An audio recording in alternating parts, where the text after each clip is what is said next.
Hi friends, welcome to Sai Trishul vlogs. ఈరోజు అయితే మన వ్లాగ్లో గోంగూర పచ్చడి పల్లెటూరు స్టైల్లో ఎలా చేస్తారో చూసేద్దామండి. దానికోసం అయితే గోంగూరని కడిగి పెట్టుకున్న గోంగూరని పచ్చిమిరపకాయలని అయితే ఒక పాత్రలో వేసుకోవాలండి. ఒక పాత్రలో వేసుకొని ఉడకబెట్టుకోవాలి.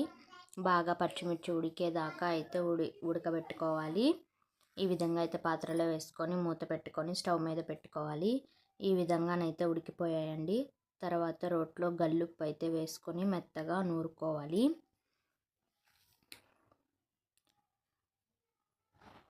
ఈ విధంగా మెత్తగా నూరిన తర్వాత పచ్చిమిరపకాయలను అయితే వేసి నూరుకోవాలి. ఈ విధంగా పచ్చిమిరపకాయలు మెత్తగా మెదిగిన తర్వాత 2 వెల్లుల్లి రెబ్బలను అయితే వేసుకొని దంచుకోవాలి. తర్వాత మనం ఉడకపెట్టుకున్న గోంగూరను అయితే వేసుకొని దంచుకోవాలండి.